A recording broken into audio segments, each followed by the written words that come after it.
In the early months of 1942, when the United States Air Force was still adapting to the brutal demands of global warfare, quiet concerns emerged within military command. Some squadrons were launching missions with only fragments of intelligence, unreliable navigation tools, and aircraft not yet tested in combat. At first, these concerns were buried beneath the urgency of the war effort, but within months, a pattern of unusual losses began to surface. These weren't typical combat casualties. They were missions that vanished entirely, without radio distress signals, without wreckage, without survivors. America was rapidly deploying bomber groups across the Pacific and European fronts. Among these was the 13th Bomb Squadron, part of the 3rd Bombardment Group, originally trained in Louisiana using Douglas A-20 Havoc light bombers. Their role was high-risk, reconnaissance, low-altitude bombing, and night operations. But their training hours were limited, often rushed, and new recruits were flown across vast oceans with little time to adapt to tropical climates or enemy tactics. By March 1942, the squadron was stationed in Australia, preparing for operations across New Guinea and the Bismarck Sea, a region notorious for violent weather and unpredictable winds. Airfields were crude. Runways were dirt or steel matting, sometimes damaged from previous raids. Maps were incomplete. Navigation depended on dead reckoning and visual reference points that were often obstructed by storm systems. One pilot wrote in his journal on April 16, 1942, "In daylight we can guess our way home. But at night, every cloud looks like a mountain." Still, missions continued. Command believed speed was crucial, even if precision was sacrificed. The first signs of trouble came in early May. Squadrons began reporting unusual communications failures mid-flight. Pilots said radio static cut in sharply, sometimes seconds before contact was lost entirely. Mechanisms were inspected. Nothing was found. Some engineers suspected humidity or salt corrosion from low-altitude flying, but no conclusive evidence appeared. At the time, no one imagined these events would precede a far more disturbing disappearance. On May 23, 1942, 5 aircraft from the 13th Bomb Squadron were assigned a night strike on Japanese shipping lanes near the Bismarck Sea. The briefing was short. No weather reconnaissance was available. Radar intel was inconclusive. Ground crew later said the pilots received the order with unusual silence. Takeoff was at 1840 local time. Weather was clear. The squadron rose into the dark and never returned. Radio officers noted that contact faded just 9 minutes after takeoff. No distress call. No emergency frequency switch. The aircraft simply vanished from the board. Search missions began immediately but faced storm fronts that grounded several attempts. After 2 days, crews found only a floating fuel tank, yet it bore markings inconsistent with the aircraft involved in the mission. Historians later theorized that it belonged to a Japanese reconnaissance plane destroyed weeks earlier. At the time, this discrepancy was quietly dismissed. The loss shocked command. An internal investigation was launched but quickly restricted. Personnel recall being told to not speculate publicly, and families of the missing men received telegrams mentioning only combat loss, final determination incomplete. A surviving mechanic, whose name never appeared in official records, later wrote, "The airstrip felt hollow after that mission. Their gear was still in the tents. Cigarettes still on the crates. It's like they were expected to return. Was it navigational failure? Sabotage? An undocumented skirmish with Japanese night fighters?" The Pacific theater was notoriously chaotic, records were inconsistent, and enemy reports often contradicted Allied files. Even decades later, Japanese military logs show no engagement matching that squadron's timeline. That silence has only deepened the mystery. Today, modern analysts reviewing wartime flight paths believe that a combination of heavy winds and faulty instruments could have drifted the squadron far off course, possibly beyond fuel limits, leading them into uncharted waters where search teams never ventured. Yet some researchers are troubled by the absence of debris. Over the course of the war, thousands of planes were lost, but most left physical evidence. When nothing is found, the questions linger. What makes this disappearance significant is not just the loss of aircraft, but the timing. It marked one of the earliest unexplained vanishing acts of U.S. bomb squadrons in World War II. And while dozens more would follow in both Europe and the Pacific, this incident became a quiet warning, one that went largely unheeded. The war demanded speed, and speed left little room for caution. The disappearance of the 13th Bomb Squadron was not a headline. It was barely acknowledged outside military circles. But among those stationed in New Guinea, a shift in tone spread through camp life. Pilots stopped talking openly about missions. Flight crews inspected radio systems with new intensity, and a chilling phrase began circulating in mess tents, whispered, never spoken aloud to higher command: "The sea keeps what it wants." Yet this was only the beginning. Within a year, another squadron, thousands of miles away in Europe, would vanish under strangely similar circumstances. And this time the weather was clear, the skies quiet, and Allied command would have far fewer explanations. By mid-1943, the Pacific theater had become a labyrinth of shifting front lines, unpredictable weather, and a determined enemy. The United States Army Air Forces were pushing deeper into Japanese-held territory, relying heavily on long-range bombing raids to disrupt supply routes. It was during one such operation, on the evening of May 26, 1943, that the 13th Bomb Squadron launched its most critical mission, a night strike on vessels in the Bismarck Sea. They took off with confidence, and were never seen again. The mission appeared routine on paper. 5 bombers, Douglas A-20 Havocs, were assigned to fly low and fast, targeting cargo ships suspected of carrying fuel and munitions to La New Guinea. Weather reports were vague but showed no signs of danger. Radio checks were completed, gear loaded, fuel confirmed. Ground crew recalled the takeoff: smooth, coordinated, professional. But 9 minutes later, radio operators noticed something strange: sharp static, then silence. Search missions were launched at sunrise. Patrol planes scanned the ocean for hours. Eventually they found scattered oil slicks but no wreckage. No life rafts. No signal flares. Nothing that could conclusively be tied to the lost planes. Lieutenant Marshal Reed, who flew reconnaissance the following morning, wrote in his journal, "It was too empty out there. Even the sky felt like it was hiding something." His entry was never submitted to the official report. Rumors spread quickly among the airmen. Japanese night fighters might have intercepted the bombers. But intelligence logs showed no recorded enemy aircraft in that region during those hours. Others suspected a sudden storm cell, but meteorological reports indicated clear skies across the Bismarck Sea. A more unsettling theory emerged: navigational failure. Without accurate weather data or radar support, the bombers could have drifted off course, heading into open ocean beyond recovery. Yet even if that happened, why was nothing ever found? One possibility raised later by historians was that the aircraft may have descended too low during the night flight, mistaking cloud reflections for the ocean surface, a known hazard in Pacific operations. If the pilots believed they were above safe altitude, a slight miscalculation could have led them to a fatal impact with the water. But again, such an event would normally leave debris. In this case there was none. The official investigation lasted just 8 days before the case was closed. Families were notified with carefully worded telegrams: missing in action during operational duty. Presumed combat loss. Unconfirmed reports suggest that the loss was briefly discussed at higher command levels, but no further inquiries were made. With mounting operations across the Pacific, there was little time or willingness to scrutinize what could be dismissed as a tragic accident. Yet for many serving at the WWII airstrip, the disappearance was not forgotten. One surviving mechanic later recalled, "They left their letters on the table in the tent. They were planning on coming back." He said that for weeks afterward, some pilots avoided eye contact with each other. Briefings became more serious, more calculated. There was no laughter before takeoff. Years later, a declassified report revealed that similar communication dropouts had been recorded during night operations across New Guinea during that time period. The failures were traced to a mixture of humidity, faulty wiring, and overstressed radios, but several incidents remained unexplained, even after upgrades. Whether the 13th Bomb Squadron fell victim to this technical flaw remains unknown. Modern aviation analysts have since attempted to digitally reconstruct the flight path using known wind patterns from that night. Their projections indicate that the squadron may have drifted as much as 40 miles off course. If true, they would have crossed into areas with deep ocean trenches, regions where downed aircraft could sink rapidly and be nearly impossible to detect. It is a sobering thought. Not every mystery requires an enemy. Some are born from the limits of technology and the unforgiving laws of nature.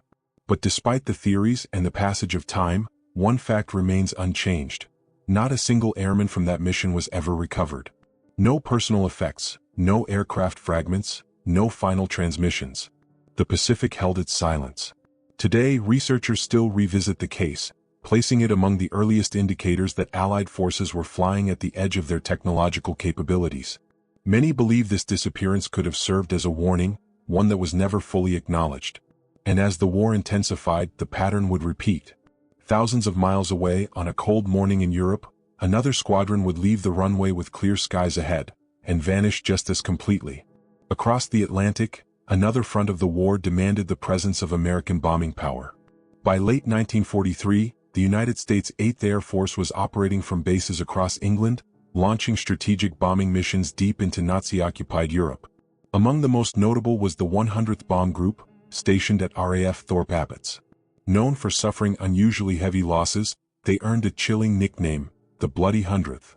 But one mission would soon stand out from the rest, not because of what was found but because of what was never found at all. In November 1943, 3 B-17 Flying Fortress bombers from the 349th Bomb Squadron prepared for a targeted mission toward Bremen, Germany, as part of Operation Point Blank. It was a high-risk assignment meant to cripple German aircraft production, and crews were handpicked for their experience. The morning briefing was clear and uneventful. Weather conditions were favorable. Airmen described a sense of calm, rare for Thorpe Abbotts. One pilot, Lieutenant David Gray, would later say in his log, "It felt like the kind of morning God intended for flying." The bombers took off at 8:23, rising cleanly into the sky. Radar tracked them for just under 11 minutes before contact faded. The rest of the 100th Bomb Group proceeded with the mission, assuming the 3 aircraft had veered off course due to radio malfunction. But when they failed to rejoin the formation and later failed to return to base, the first signs of alarm began to spread. Search aircraft launched from East Anglia the following day, sweeping the North Sea. Nothing was found. No debris. No life rafts. No distress transmissions were ever recorded. The official report listed the planes as MIA, lost during operational combat conditions. But what troubled investigators was the total absence of enemy engagement. German records from that day showed no encounters with B-17s in the region. Even Luftwaffe radar logs, later examined after the war, showed no detection of isolated bombers near Bremen during the window in question. It was as if the aircraft had simply vanished before reaching hostile airspace. One theory suggested a catastrophic failure of oxygen systems at altitude, causing the crews to become incapacitated and drift on autopilot until fuel depletion led to a crash. Yet this scenario too left unanswered questions. How could 3 aircraft, flying independently, suffer identical failures at nearly the same time? Another proposal involved navigational alignment errors, possibly leading them south into the English Channel. But again, no wreckage was ever found. A surviving pilot from a neighboring squadron later wrote, "The strangest part was not the weather or the radios, it was the mood on base. No one talked about them. Not even command. It was like they never took off." Among the airmen, an unspoken discomfort lingered. Thorpe Abbotts had always been a place of high risk, but this incident carried a different weight. It wasn't the enemy they feared, it was the unknown. Historical analysts today believe that several operational flaws may have converged at the worst possible time. Early models of B-17s had issues with onboard navigational calibration, and small shifts in magnetic deviation during long flights could send aircraft far off course. If the bombers drifted north over the North Sea, they may have entered areas prone to sudden fog banks or freezing altitudes. In such conditions, icing could rapidly disable engines, leaving pilots powerless. Aircraft crashing under these conditions often disintegrated on impact, an outcome that might explain the total absence of wreckage. But some researchers disagree. They point to inconsistencies in radar logs and timestamp transmissions from nearby bases. Certain documents, declassified in 1991, referenced temporary interference and unexplained fluctuations in radar performance across East Anglia that morning. One officer wrote in his post-operation memo, "The equipment worked until we needed it most." To this day, the loss of those 3 bombers has no definitive conclusion. They remain officially missing, listed among the unsolved aviation losses of World War II. Families received short letters of condolence, often thanking them for their loved ones' service and sacrifice under uncertain conditions. The phrase became common during the war, uncertain conditions. Few saw it for what it often was, a quiet acknowledgement of unanswered questions. Modern historians consider this disappearance a turning point, not in technology but in perception. By late 1943, Allied commanders knew that some missions could simply vanish into the gaps of wartime record-keeping and imperfect equipment, and still be written off as battle casualties. The line between combat loss and unexplained disappearance blurred. As winter approached, the skies over Europe grew colder, and the missions more dangerous. In the months to come, Another squadron would fly into the heart of one of the war's most brutal battles. And like those before them, they too would never return. The winter of 1944 marked one of the fiercest confrontations of the entire war, the Battle of the Bulge. German forces launched a massive counteroffensive through the Ardennes, testing the resilience of Allied troops. Bitter cold, dense forests and shifting fog made air support difficult but crucial. As ground units struggled to hold the line, a select group of bomber crews was assigned to fly low-altitude support missions. They were known informally and only among airmen as the Silent Eight. The Silent Eight referred to a small detachment from the 339th Bomb Squadron, operating B-17s and B-26 Marauders from airfields in France and Belgium. Their role: search for concealed German armor and strike before it could advance. These missions required flying at dangerously low altitudes, often below 2,000 feet, where anti-aircraft fire and sudden weather shifts were constant threats. Many pilots believed the odds of returning were barely even. One squadron leader reportedly remarked, "We were flying between trees and ghosts." On December 19, 1944, 8 aircraft departed from an airfield near Fleurens, Belgium.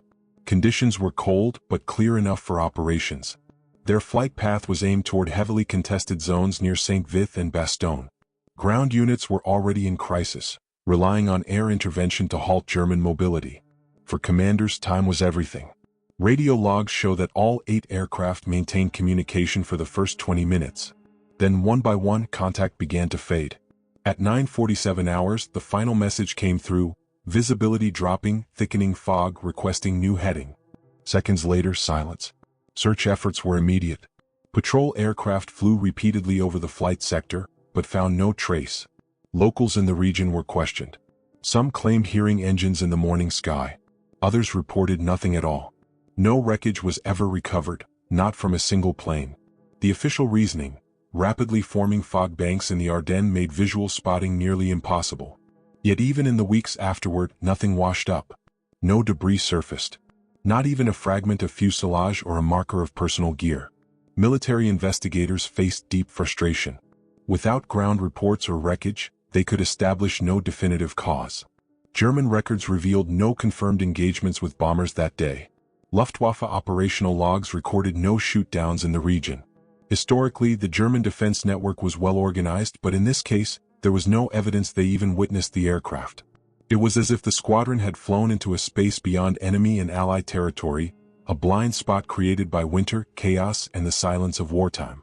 A diary entry from an infantryman of the U.S. 106th Division later emerged, written in pencil and found among declassified archives. "We waited for air cover. The skies stayed quiet. Some men said they heard planes in the clouds, but we never saw them." That same day, ground forces were pushed back several miles, unable to hold until reinforcements arrived. The absence of air support may have cost precious time and countless lives. Some historians believe the squadron descended lower than intended to avoid cloud cover, entering valleys with hidden anti-aircraft positions that left no witnesses. Others propose navigational deviation, caused by miscalibrated compasses and shifting winds, driving them south into terrain they had not been briefed on. But a darker theory remains: the crew may have been victims of friendly fire. Allied anti-aircraft units were on high alert, firing at suspected German aircraft throughout the morning.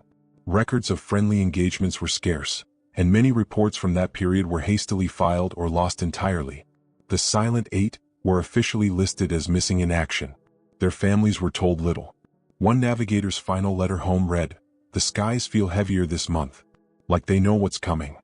It arrived in the United States 2 days after the squadron disappeared.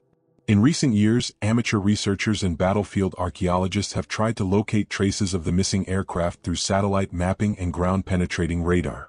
A few promising sites have yielded fragments, but none have been conclusively tied to the squadron. The forests of the Ardennes remain closely guarded by nature. In many places, wartime wreckage lies buried under decades of growth, undisturbed, undiscovered. The Silent Eight join a long list of crews who never returned from the skies above Europe. Their mission was one of necessity and sacrifice. But with no survivors and no evidence, their final hours remain a blank page in the archives of World War II aviation history. The Battle of the Bulge would end in Allied victory. But the cost was immense. And somewhere within the frozen silence of December 1944, 8 aircraft flew into a fog that history still has not lifted. But they would not be the last. As the war neared its end, another kind of silence began to emerge, not from the skies, but from the offices of command, where files began to disappear too. By 1945, the course of the war had shifted. The Allies were gaining ground, pushing both in Europe and the Pacific. But as the tide turned, another phenomenon emerged, one not seen on the front lines, but behind heavily guarded doors. Certain cases involving missing squadrons began to disappear from active reports. Files went quiet. Investigations slowed, and mission logs were suddenly marked classified. It was an administrative silence, one that some believed was meant to protect morale, while others suspected something deeper. Mistakes, overlooked warnings, or operational flaws that senior command chose not to publicize. The case of the 13th Bomb Squadron and the lost aircraft of the 100th Bomb Group were now archived under presumed combat loss. But pilots who had served alongside the missing airmen felt the wording didn't match the facts. A few submitted written concerns. Most never heard back. One ground officer, in a note later discovered in declassified archives, wrote, "We lose men to enemy fire, to weather, to fate. But some we lose to silence. And history is not built to remember silence." The families of the missing began asking questions. Some received lengthy condolence letters. Others received nothing more than brief telegrams. Many parents and wives wrote to bases asking for details, wanting to know if their loved ones suffered, or if they were ever found. For numerous cases, the answer was simply, details unknown. We regret the uncertainty. The phrase "regret the uncertainty" appeared so often in military correspondence that historians today believe it was intentionally crafted to lack definitive meaning. New intelligence tactics were emerging. Photo reconnaissance, radio intercepts, and radar triangulation became essential tools. But these systems were also prone to gaps that, when combined with rushed missions, may have caused fatal miscalculations. Crews reported interference on their radio frequencies. Compass readings sometimes drifted without explanation, especially over coastal regions. Some suspected German jamming operations. Others believed Allied equipment had been pushed beyond its limits. Yet few of these concerns reached the public. In early 1945, an internal memorandum circulated within the U.S. Army Air Forces stating that continued probing of mission outcomes deemed uncertain may yield material harmful to unit confidence. The message was subtle but clear. Morale was to be preserved. Questions were to be minimized. One surviving navigator from the European theater later recalled being instructed not to discuss the lost missions and letters home, even after the war ended. They said it was best to focus on the victories, he said in a rare interview decades later. I respected that.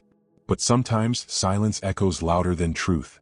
His notes mention hearing rumors about early navigation experiments involving magnetic deviation testing, but none of those details were officially acknowledged. Among the archives, one detail stands out. Several missing squadrons, including the Silent 8 from 1944, had recently transitioned to new or modified aircraft configurations. Wire changes, instrument replacements, and altered fuel systems were noted but not always documented in detail. Under the pressure of war, field modifications were common. But records suggest that in some cases, they may have introduced unforeseen risk. By mid-1945, some files were sealed entirely. The category "unknown operational condition" began appearing frequently. It was a label designed to soften ambiguity, to turn unanswered questions into administrative finality. The war was ending. Victory parades replaced investigation memos.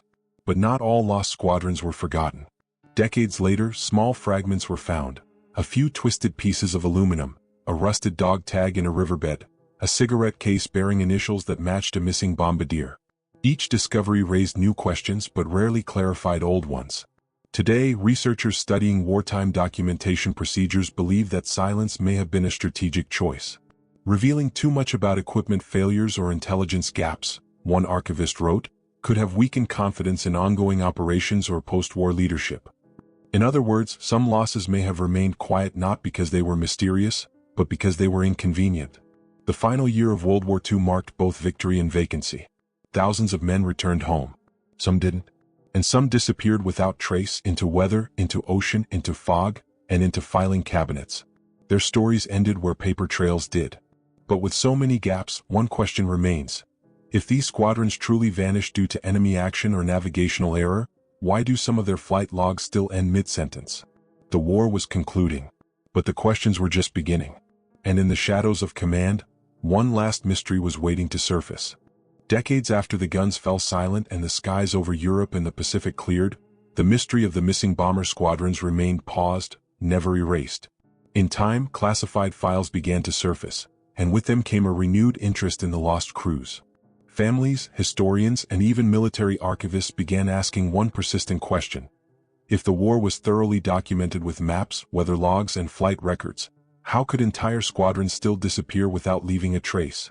In the 1970s and 1980s, new technologies, satellite imaging, digitized records, and sonar depth scanning allowed investigators to search what wartime patrols never could. In certain regions of the North Sea and the Bismarck Sea, researchers identified metal anomalies resting deep below silt layers. But none have been conclusively linked to the missing bombers. Some fragments from France and Belgium were retrieved and stored in museums. Yet every time a new clue appeared, it raised even more questions. For many families, these fragments were not just metal. They were memory, tangible evidence that their sons and husbands had been real, and not just names on a list of losses. One of the most revealing breakthroughs came from unexpected sources. Personal diaries and letters sent home by ground crew and surviving airmen. One entry, recovered from the effects of a deceased intelligence officer, described the mood at a base after a squadron vanished. Command set to focus on future missions. The men understood. But it felt like walking away from a question we dared not ask. It became clear that silence was not only strategic, it was emotional. When losses were unexplained, grief could not be fully processed. There were no funerals for wreckage that was never found. Flight logs remain one of the most intriguing pieces of evidence. Several from the European theater end abruptly mid-sentence. Others contain radio timestamps that conflict with base records. Some reference navigational interference or severe radio static, a pattern historians have begun to track across multiple Allied airfields. A handful of declassified notes from 1944 suggest Allied command believed enemy forces may have developed limited radio disruption capabilities.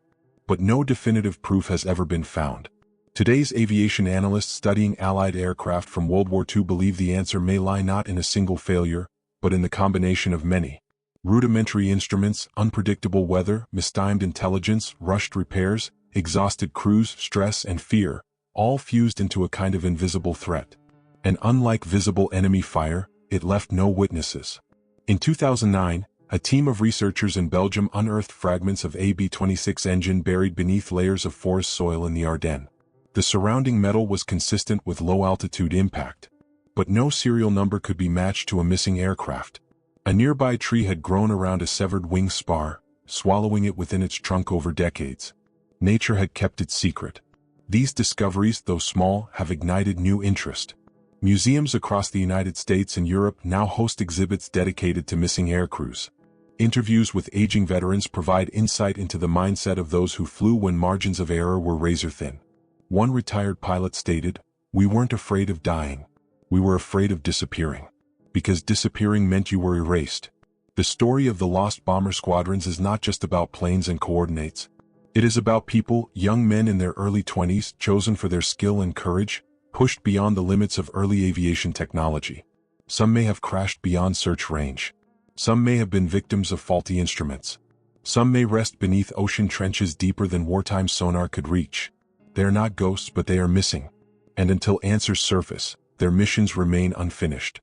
Today, modern flight simulations and AI-based reconstructions attempt to retrace their flight paths. Historians analyze weather patterns, archived mechanical reports, and intelligence data unavailable during the war. Digital models recreate skies once filled with noise, pressure, and uncertainty. Piece by piece, the past is being rebuilt. Yet even as understanding grows, resolution remains distant. The files that once fell silent are speaking again, but softly. Interviews, fragments, scans, and sonar pings all suggest humanity is still searching, not only for wreckage but for closure. And so, the mystery endures, across airfields now quiet, through oceans that have swallowed time, and in the spaces between sentences where history stuttered and never finished the page.